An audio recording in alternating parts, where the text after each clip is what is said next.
Ma'am, familiar ka ba? Narinig mo na ba or napanood mo ba itong sinasabing polvoron video? Merong lumapit sa akin noon at sinabi niya ang video nasa USB.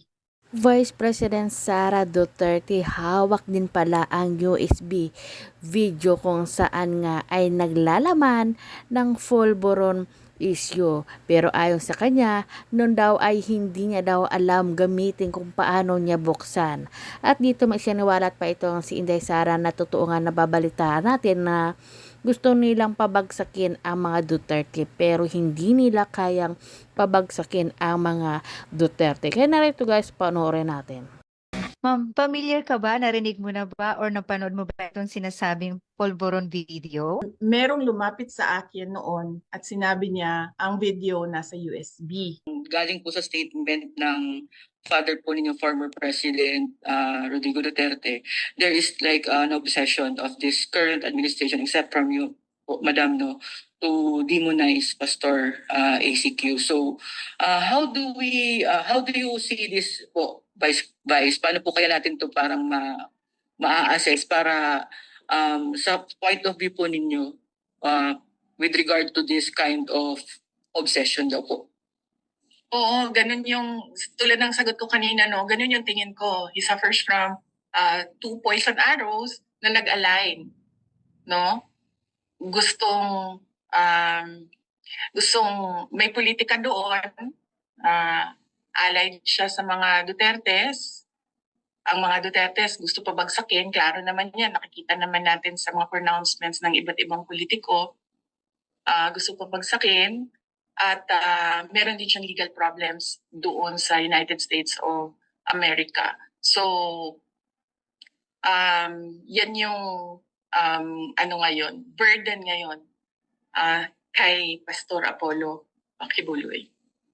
So, Vice, how can we try to ease that burden po? Kasi parang sa side po kasi namin sa KOJC, Vice, syempre yung in behalf po sa lahat ng mga members din po ng KOJC po, ma'am, no, there are threats po kasi na babalik po yung mga police to serve the warrant again and to implement excessive force. So paano kaya makakalma yung mga nasa KOJC po, Vice? Oo, yun ang sinabi ko unang-unang kanina. Dapat kalma lang, mga Dabueño, mga citizens ng Kingdom of Jesus Christ. No? Pag nag-implement kasi ng search warrant or warrant of arrest, may rules kasi yan sa batas kung anong dapat gawin ng pulis. Kaya ang advice ko sa Kingdom of Jesus Christ is paniguraduhin na kapag nag-implement ng search warrant or warrant of arrest, meron doong abogado or merong na-brief ng abogado kung ano yung mga rules of engagement sa implementation. Lalong-lalo na galing sa side ng Philippine National Police. Labas doon, pwede nang magreklamo or pwede nang maghain ng kaso ang abogado ng Kingdom of Jesus Christ sa kung meron mang sinasabi na excessive use of force, pwede nang maghain ng reklamo ang abogado ng Kingdom of Jesus Christ. Thank you po. Last two pahabol na questions, ma'am. Regarding lang po dun sa sinabi ni Senator Risa Hontiveros, na as long nandyan po kayo sa posisyon, may threat po, may banta po ng mga Duterte. Oh, yes. Oh, that is an example of sinabi ko kasi sa inyo kanina na let me use the word of former President Rodrigo Duterte na obsessed yung mga politiko na pabagsakin ang mga Duterte at naririnig natin sa kanila ngayon, hindi naman nila tinatago. Sinasabi nila publicly. And speaking of obsessed, ma'am, si Trillanes po filed a case against Congressman Pulong, Attorney Vance, kay former President Rodrigo Duterte. Then, what's your comment on this po? I cannot speak for Congressman Paulo Duterte, no? Cannot speak for Congressman Paulo Duterte. Cannot speak for my husband, Vance Carpio. Meron naman silang mga sariling statements ata nila. Pero si former Senator Trillanes dati pa naman siya, nakikita na ninyo, is always after the Duterte, 2016 pa lang. So nakita ninyo na politika yan lahat. Wala na yan siyang ibang motibo, kundi politika lang. Klaro naman yan, nung nakita niya na mananalo na si Pangulong Duterte noong 2016, ay hinabol na niya si President Duterte at yung buong pamilya ngayon. Si Lisa Ontiveros is a female version of a Sonny Trillanes. Makikita ninyo sa kanilang mga sinasabi, hindi ko lang alam kung sinasadya nila na hindi nila ginagawang sekreto na politika ang motibo nila. Pero pareho yan sila, si Sonny Trillanes at si Lisa Ontiveros. That's a male version and a female version of an example of a politician who's going after the Dutertes. And syempre backed up ba sila by pahiram na ng term ni Senator Zubiri, powers that be. What is happening? Ano po yung advice po natin sa ating mga kababayang Pilipino sa nangyayari? Napaka-init, ng politika ngayon dito sa Pilipinas. Ano po yung advice po natin sa ating mga kababayan? Okay. Napaka-init na politika, exciting yan sa mga politicians pero masama yan sa bayan. Diba? So ang advice ko sa number one, sa ating mga government officials, sa ating mga politicians, at sa mga ordinaryong mamamayan, tutukan natin ang trabaho natin. Paulit-ulit ko yan sinasabi noon.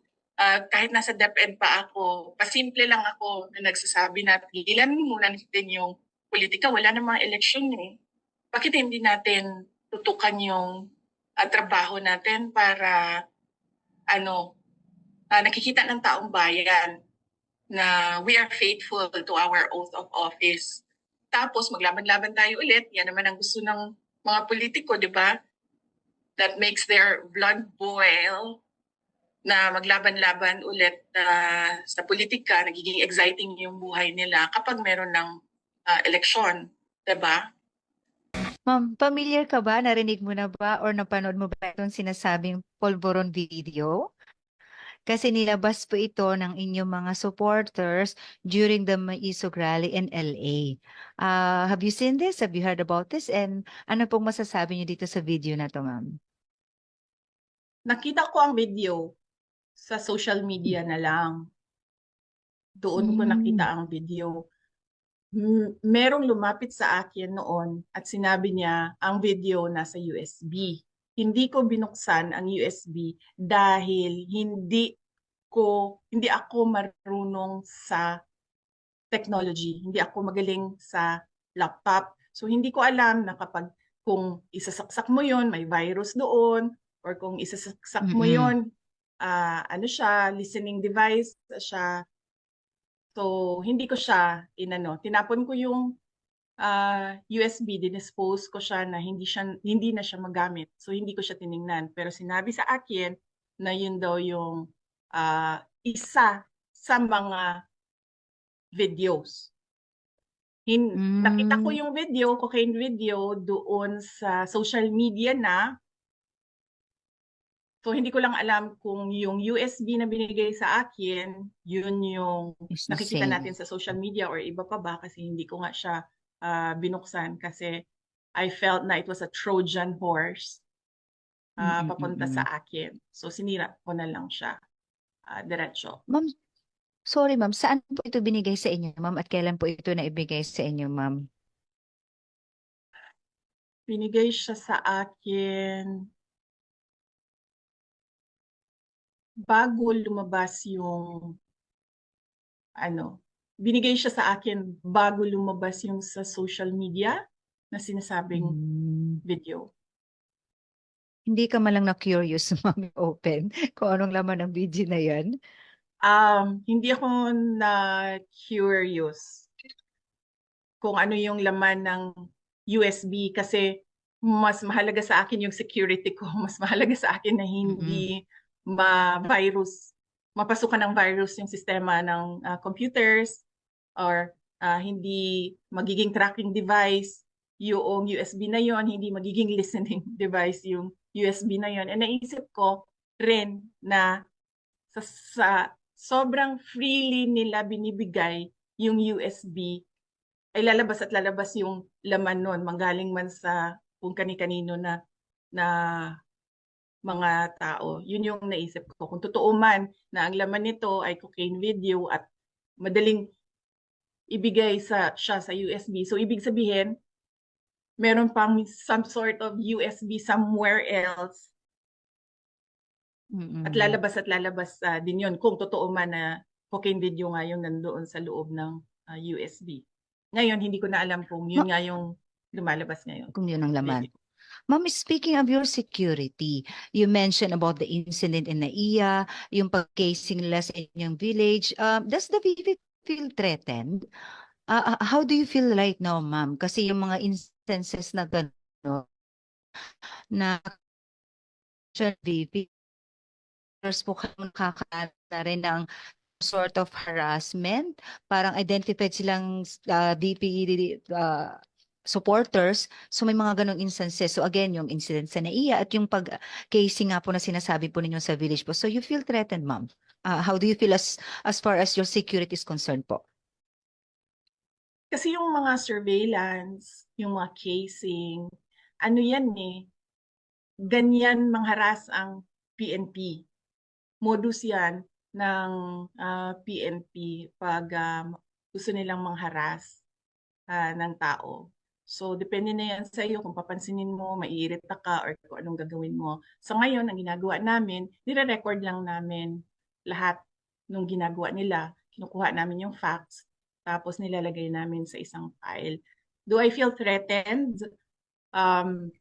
This is Yes po. not the first time na nagkaroon kami ng problema sa politika as a family.